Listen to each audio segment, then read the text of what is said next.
Dubrow Suspicion Files.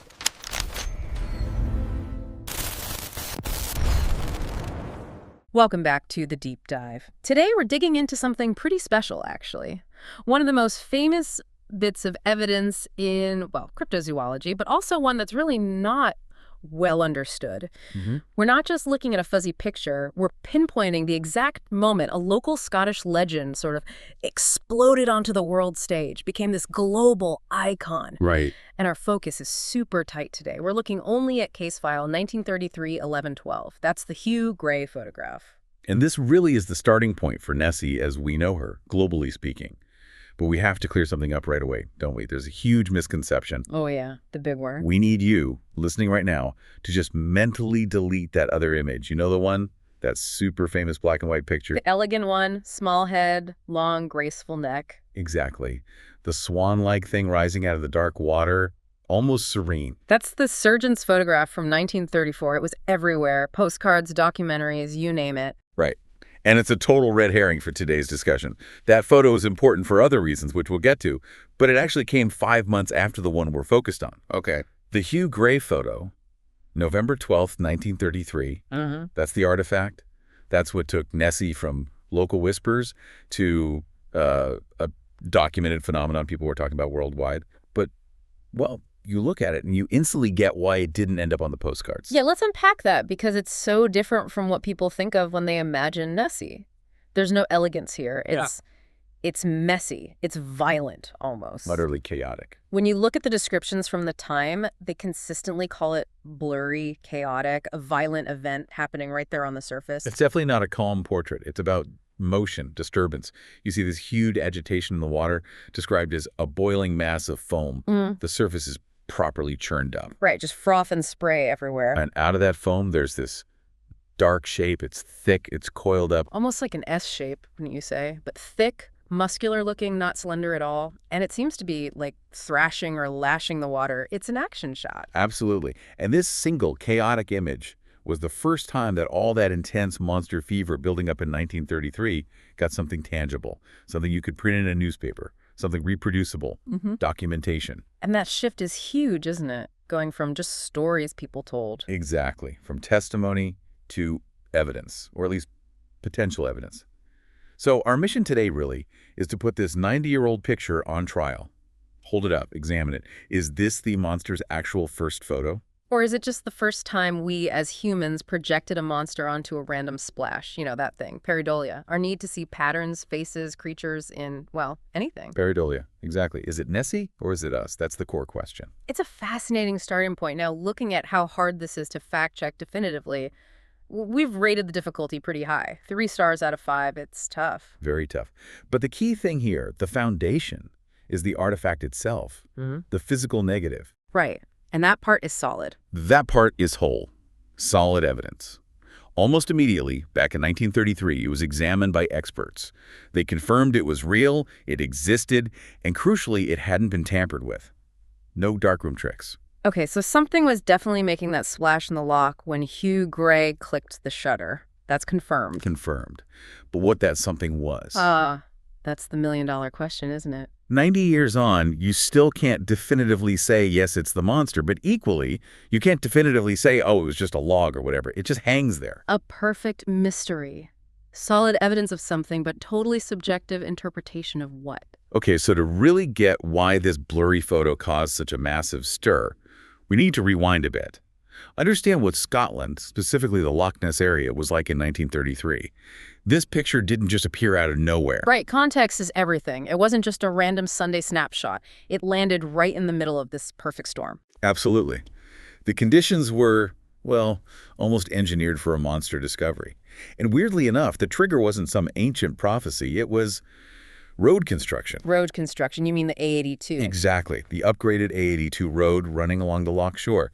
We often forget how much basic infrastructure can totally change our relationship with the landscape, even how legends evolve. So what was it like before the upgrade? How did the new road change things?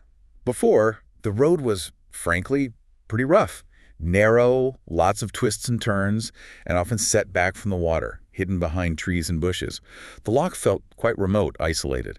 Driving it wasn't easy, and you'd only catch glimpses of the water here and there. Hard to get a good look. Very hard. But the new A82 project in the early 30s was a major job. They straightened out the curves, widened it considerably, and crucially, a lot of that work involved clearing the land right down to the edge of the loch, blasting rock, cutting down trees. So suddenly you've got these long, clear views across the water. For the first time, really. For the very first time. Consistent, unobstructed sight lines for drivers and passengers, mile after mile. Okay, I see where this is going. And that brought two massive changes. One, just easy viewing access for anyone driving by. Two, it brought loads of new people to the area, construction crews, engineers, and then once the road was finished, tourists. Middle-class families in their brand-new cars, driving up from the cities for a look. So way more eyes on the water than ever before. Exponentially more. More eyes, more chances for sightings, and importantly, a faster way for those stories to get back to the newspapers in places like Inverness and Glasgow and London. The road basically turned a spotlight onto the loch. Isolation gone, replaced by constant exposure. Precisely. And the sightings that started coming in, well, it quickly created a kind of template. People started knowing what to look for. Let's talk about those key early ones, the ones just before Gray's photo that really set the stage. Two really stand out. The first was April 15th, 1933. A woman named 𝐃𝐈𝐕𝐄. She was the manageress of the hotel in Drumnadrochit. Right near the loch, yeah. She and her husband were driving along the new A82, and she spotted something huge in the water. And her description, what did she say she saw? She said it looked like a whale, kind of, but it was rolling and plunging around, making a real commotion before it just disappeared in a boiling mass of foam. That phrase again, boiling mass of foam, that seems to be a recurring theme. It really does. It connects these early accounts. And her story, when it was published in the Inverness Courier on May 2nd, that's widely seen as the official birthday of the modern legend, that's when the name Loch Ness Monster first appeared in print. Okay, so 𝐃𝐈𝐕𝐄 gives us the boiling foam and the general idea of a large, mysterious creature. But the second big sighting is the one that really gave Nessie its look, right? The famous shape. That's the one. George Spitzer and his wife, July 22nd, 1933, also driving on the A82. But their claim was even more sensational. They said they didn't see it in the water. They saw it on land. They claimed this large creature, specifically with a long, wavy, narrow neck, crossed the road right in front of their car. Then it sort of slid down the embankment and vanished into the loch. Wow. Okay, that's a game changer. A land sighting. Monumental. It was the first modern land sighting report. And it instantly transformed the public image of Nessie from this sort of rolling whale-like thing into something much more specific, something reptilian, almost dinosaur-like. And this is where that idea of cultural context, the psychology of the time, becomes super important, right? Because that description, a long-necked beast, it didn't just come out of thin air. No, it absolutely didn't. Researchers talk about this as cultural priming. It's a huge factor when you're assessing witness reports. The Spicers' description, large body, long, wavy neck, just happened to perfectly match a creature that was a massive star in one of the biggest movies of 1933. You're talking about King Kong. I am indeed King Kong. Seriously, you think the Loch Ness Monster's iconic shape might actually come from like an RKO picture? That Hollywood basically designed Nessie. Well, the timing is incredibly suggestive. King Kong opened in London in April 33, right when the 𝐃𝐈𝐕𝐄 story was hitting the papers. It was a colossal hit. Everyone was talking about it all through that summer. Okay. And there's a specific scene in the movie, remember?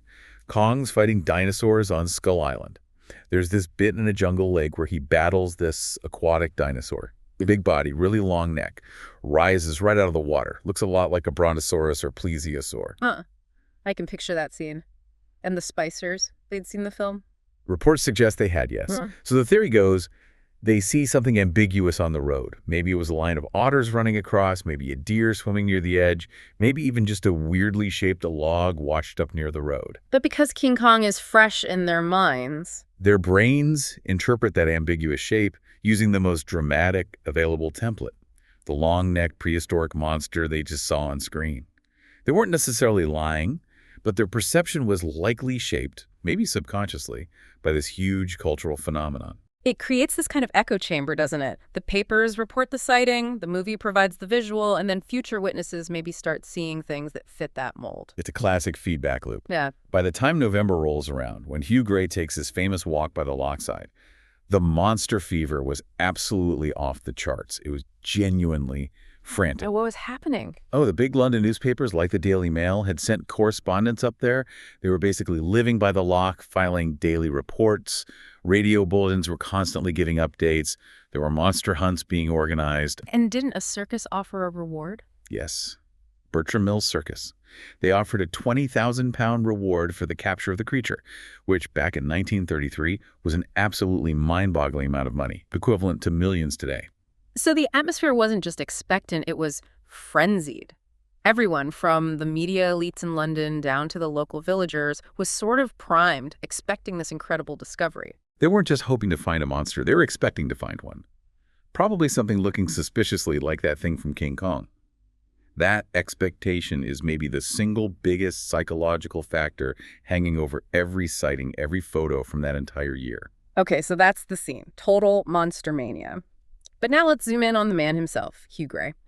We've got this intense external pressure cooker, but what about the credibility of the source? He wasn't just some random tourist hoping to cash in, was he? No, and his background is really important here. Hugh Gray was a local. He worked for the British Aluminium Company there in Foyer. This immediately makes him different from a visitor passing through. He had a life there, a reputation. People knew him. Exactly. His colleagues, his supervisors, the reports from the time describe him as highly respected. That feels significant. It gives us some circumstantial evidence, at least, pointing towards him being reasonably trustworthy. He had a steady job, community ties, arguably more to lose than gain by faking something sensational. He wasn't some drifter chasing that circus money. Right. And perhaps the strongest point in favor of his honesty is his actual testimony. What he told the Scottish Daily Record about what he saw. It actually clashes quite significantly with that popular King Kong-inspired image everyone was looking for. Okay, let's get into the details. What did he say happened that Sunday after church? Well, first he mentioned how calm the day was. The loch's surface, he described it as being like a mill pond, just flat, still water. Setting the scene. No waves to confuse things. Precisely.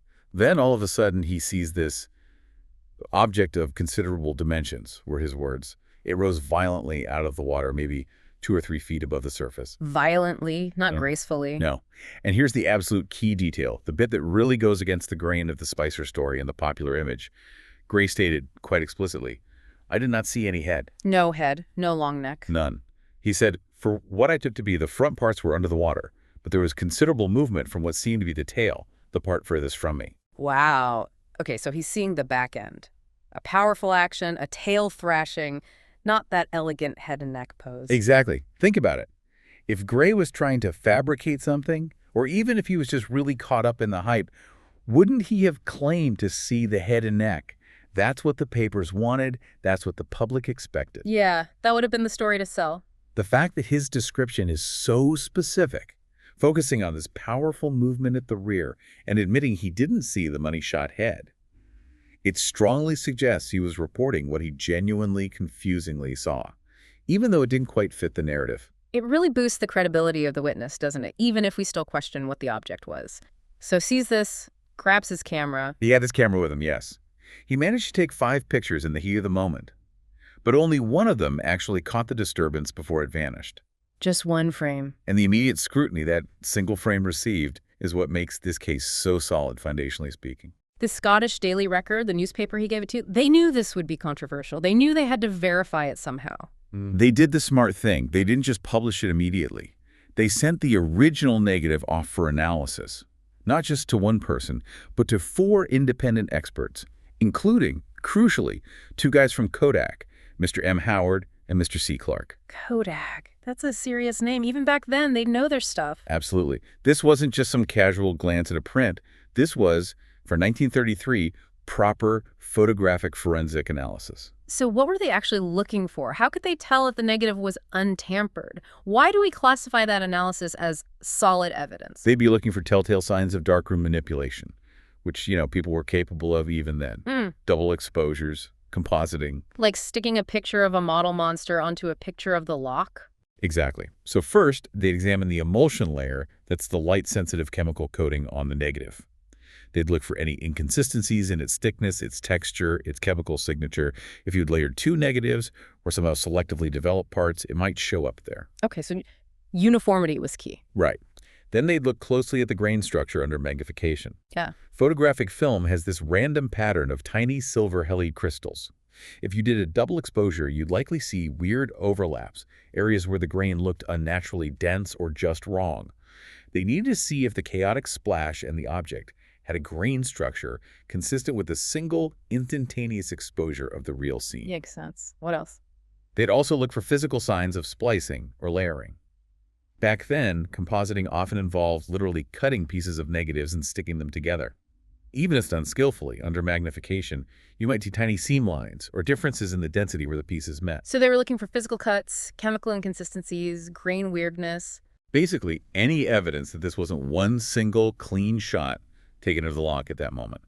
And their conclusion, the verdict from Kodak and the other experts, was unanimous and clear. The negative was clean. It showed no signs of tampering. Wow. Okay. That is huge. It's the bedrock of this whole case. Yeah. That blurry S-shaped splashing thing.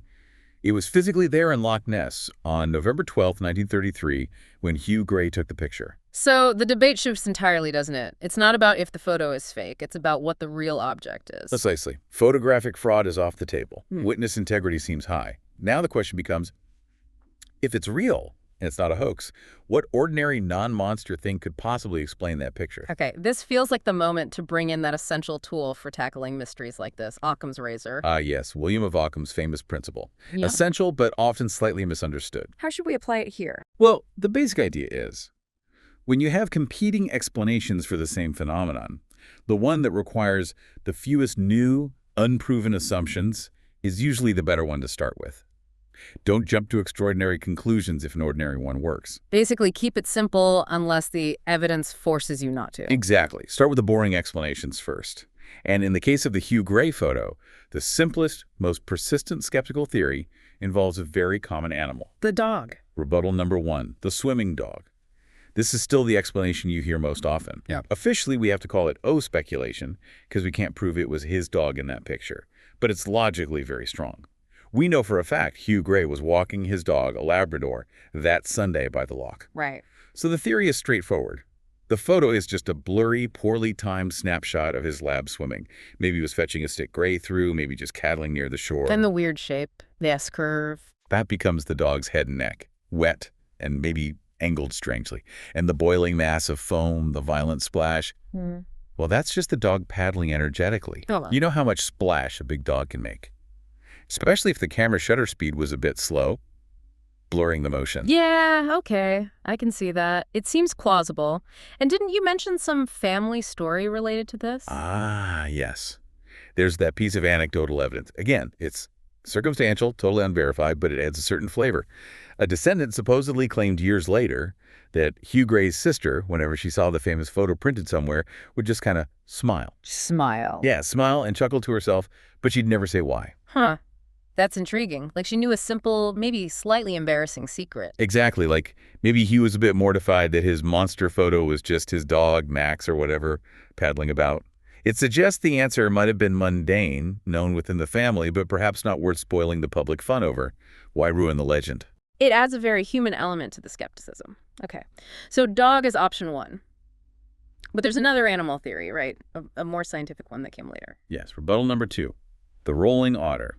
This one didn't emerge until 1963, quite a bit later. And it involves those later copies of the photo. Right.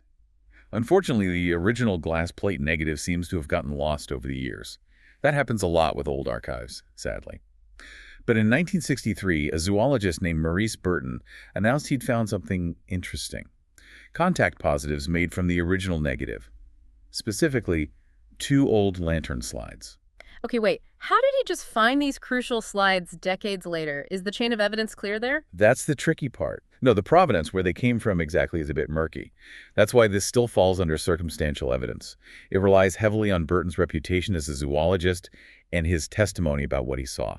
So we have to take his word for it to some extent. What did he claim he saw when he looked at these slides? He said when he projected them large onto a screen, the image became clearer. And what he saw was unmistakable to his zoologist's eye. An otter rolling at the surface in characteristic fashion. An otter rolling. How does that fit the picture? It sounds quite specific. Otters are incredibly playful and agile in the water. They'll often swim along and then suddenly do this quick corkscrew roll. Sometimes they shake water off, sometimes seemingly just for fun. It's a very dynamic, splashy movement. Ah, okay. I can see how that could create a lot of turbulence. A huge amount. A sudden, violent splash. And if Gray's camera caught the otter mid-roll, its dark, wet body could easily appear as a coiled, distorted S-like shape for just a fraction of a second. Burton argued that an otter's rolling behavior was a perfect match for that violent event, and the shape Gray captured. So we have two really solid non-monster candidates, a swimming dog or a rolling otter. Both common Loch residents, both capable of making a big splash. Let's apply Occam's razor formally now. Hypothesis A versus Hypothesis B. Okay. Hypothesis A is the monster explanation. This requires us to assume quite a few extraordinary things. First, that a population of large unknown animals, possibly plesiosaurs or something similar, survived extinction. Right, assumption one. Second, that they somehow adapted to survive and breed in a deep, cold, freshwater loch with limited food. Assumption two. Big assumption. Third, that one of these incredibly rare, shy creatures decided to surface and thrash about right in front of Hugh Gray, who just happened to have his camera ready, right at the peak of a national media frenzy about finding such a creature. Assumption 3, 4, 5. Okay, that's a lot of assumptions. What about Hypothesis B, the mundane explanation? Hypothesis B requires really only one main assumption, that a common known mammal, either Gray's own dog swimming or a wild otter performing a typical behavior, was photographed poorly. The poor quality being due to the camera tech of the day, the suddenness of the event, the distance, and maybe Gray's own excitement. And this happened during a time when people were psychologically primed to see monsters. So when you line them up like that, Hypothesis A needs multiple massive leaps of faith. Hypothesis B needs a blurry photo of a known animal. Occam's razor points pretty decisively towards Hypothesis B, doesn't it? The dog or the otter seems overwhelmingly more probable. It really does. So honestly, why are we even still debating this? If the simple answer fits so well, shouldn't we just accept it and move on? Why give the monster theory the time of day? Because, and this is where it gets really interesting, while Occam's razor philosophically prefers the simple answer, the actual physical evidence in the photograph itself starts to push back against those simple answers when you look really, really closely with modern tools. So the photo itself contains details that don't quite fit the dog or otter model. That's what some modern analyses suggest. The philosophical preference for simplicity is powerful, but you still have to follow where the physical data leads, even if it leads back into ambiguity. We can't just ignore discrepancies in the visual evidence just because the simple theory feels neater. Okay, so Occam points one way, but the photo might be pointing somewhere else. Or at least away from the simplest conclusion. Precisely. And that's why this case refuses to die, really. The biggest problem for the simple Degauter theories is that the object in the photo, even when enhanced, still doesn't look exactly like a dog or an otter in that situation.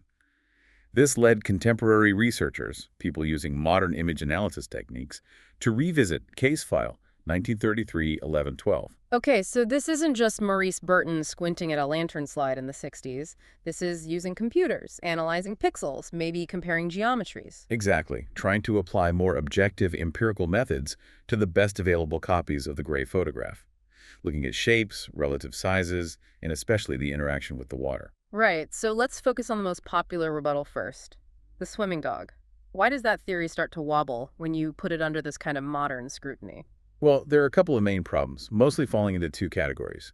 The first is what you might call geometric inconsistency. Meaning the shape just doesn't look right.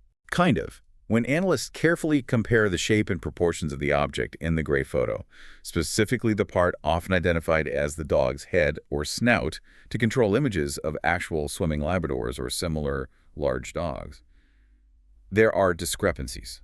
Like what? The object in the photo appears, to some analysts, too elongated compared to a typical dog's head and neck profile in the water. Also, the way it sits in the water seems off, its apparent buoyancy or lack thereof. How so? For a dog to be paddling strongly enough to create that much splash, its head and shoulders would typically need to be held quite high out of the water for breathing. You'd expect to see more of the chest or shoulders. The object in Gray's photo seems very low to the water, almost partially submerged, which doesn't quite fit the energetic paddling model. The position looks awkward for comfortable breathing if it were a dog. Okay. So the shape and the posture in the water raise some questions about the dog theory. What's the second category of problems? You mentioned interaction with the water. This is probably the more significant contradiction related to fluid dynamics. Basically, the way the water is behaving around the object. What should we expect to see if it was a dog swimming? Think about any large object moving through water. A boat, a swimmer, a dog. It pushes water ahead of it, creating a disturbance called a bow wave.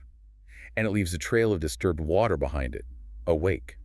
Especially if it's paddling vigorously, like the theory suggests. You'd see that classic V-shaped pattern of turbulence spreading out behind it. You'd expect to see something like that, yes. Some indication of forward motion and the body displacing water. But when analysts look closely at the Gray photo, particularly the area behind the main object, there's really nothing there. No wake, no trail. Not clearly visible, no. And the overall pattern of the disturbance seems less like the continuous turbulence caused by something moving through the water and more like a single, localized upward eruption from the water, like something thrashing in one spot or surfacing vertically rather than swimming horizontally. The wave patterns just don't seem consistent with the dog paddling forward. Okay, that's a pretty strong counter-argument based on the physics. So this modern analysis, it doesn't say it's a monster, but it does cast serious doubt on the dog theory and presumably the otter theory too, for similar reasons. Pretty much. The conclusion from these more recent studies tends to be that the photograph fails to definitively verify a swimming dog or a rolling otter or even other mundane objects like a log or floating debris. The physics don't quite line up. It remains, in their view, an intriguing piece of evidence, an authentic anomaly. Authenticated, but unidentified. Exactly. And this is where the true significance of the Hugh Gray photo really snaps into focus. You only grasp its importance when you compare it directly to the other famous photo, the one that came next. The Beautiful Lie, the surgeon's photograph, April 1934. That one, the icon. Perfect silhouette, elegant neck, looking exactly like everyone's idea of a plesiosaur. Crystal clear compared to Gray's blurry mess. Totally. And published by the prestigious Daily Mail, attributed to this respectable London surgeon, Robert Kenneth Wilson. It had instant credibility. It became the image of Nessie for decades. And it was also completely, utterly, confirmed fake. A total hoax. 100%. And the story behind it is just incredible. Pure spite and revenge. Who was behind it? It wasn't the surgeon, Wilson, right? He was just the front man. He is the patsy, essentially. All right. The mastermind was a guy named Marmaduke Wetherell. He was a big game hunter, kind of a flamboyant character. The Daily Mail had actually hired him a few months earlier to lead a monster hunting expedition. Oh, the irony. It gets better. Wetherell made headlines by finding these large footprints on the Loch shore. He triumphantly announced he'd found tracks of the beast.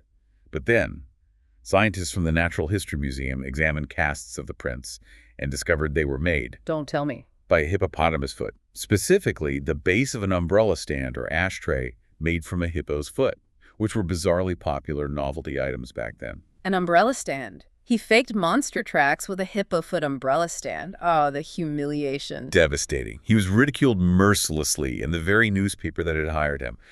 Wetherell was furious and decided he'd get his revenge. He'd give the Daily Mail the perfect monster photo they were so desperate for, one they'd fall for hook, line, and sinker. So how did he make the elegant monster? It wasn't another umbrella stand, presumably. No, this is slightly more sophisticated, but still DIY.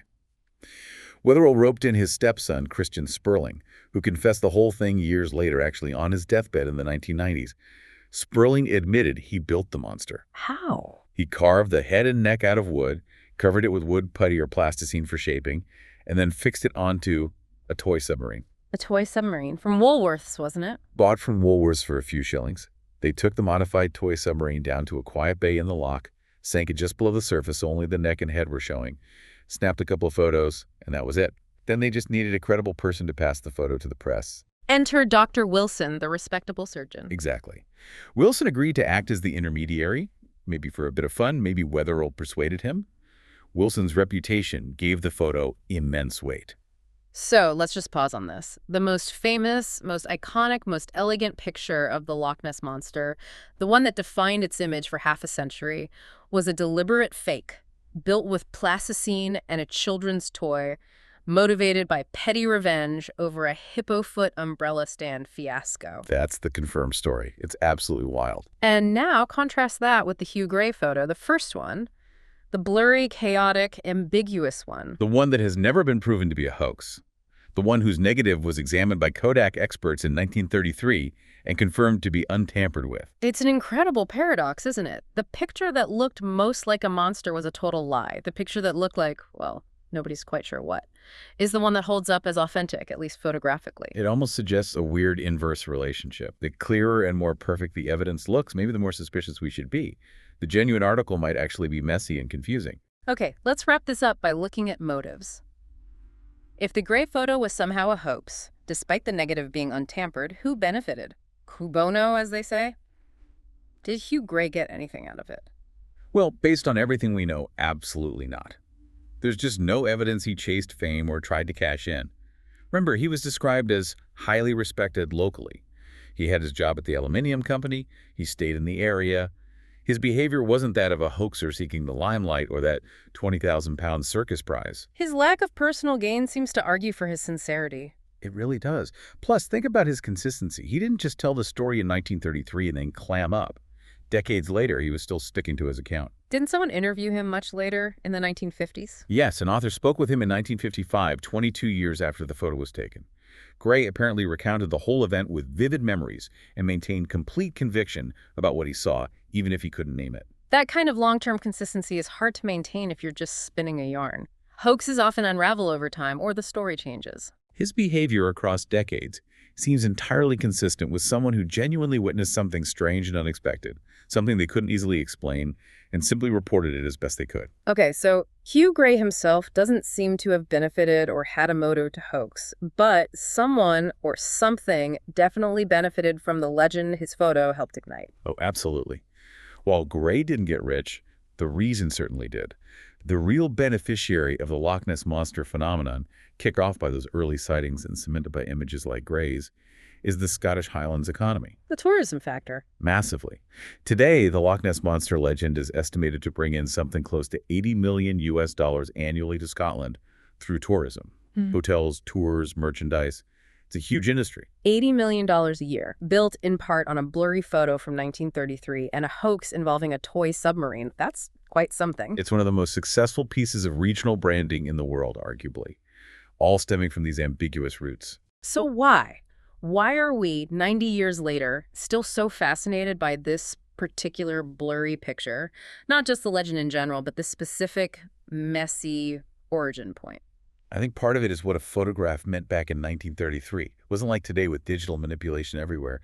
A photograph felt like objective truth. A mechanical eye, free from the monster fever and human imagination that could distort eyewitness accounts. It was seen as indisputable proof, even if it was blurry. Right. It held the promise of capturing reality. And unlike the surgeon's photo, which was later definitively exposed as a fake, the Hugh Gray case was never neatly solved. There was no deathbed confession from Gray, no hidden toy submarine found. So we're drawn back to it because it still holds that tiny sliver of possibility. The hope that this one, the very first one, the messy one, might actually be the real deal, the authentic anomaly. I think that's a big part of its enduring appeal. It represents unsolved potential. Let's recap what we actually know. The photo itself is authentic. The negative wasn't faked. The object it depicts remains unidentified. Mundane explanations like a dog or an otter are philosophically plausible via Occam's razor. But modern analysis of the image itself suggests those mundane explanations have physical inconsistencies, particularly with the fluid dynamics. They don't seem to be a perfect fit. Exactly. So the file remains open. The truth of what Hugh Gray snapped that day is still trapped in those grainy black and white tones, frustratingly unresolved. All right, so summing up all the evidence we've laid out for you today, we have a solid evidence, a confirmed, untampered negative showing a real object causing a disturbance in Loch Ness, November 1933. We have strong skeptical theories driven by Occam's razor-wheat speculation about Gray's dog, us circumstantial evidence suggesting an otter, both very plausible. But we also have that counter-rebuttal. Modern analysis suggesting those simple theories struggle to fully explain the physical details seen in the photograph, like the wave patterns and the object's shape and position. The file, essentially, is now on your desk. You've heard the context, the testimony, the analysis, the rebuttals, the counter-rebuttals. You're looking at this chaotic, S-shaped splash. Captured by a seemingly honest man during a time of intense monster hype. So, we want to ask you directly, what do you see when you look at that blurry frame? Is it the monster's first face, the genuine article that started it all? Or is it the first record of a misidentification?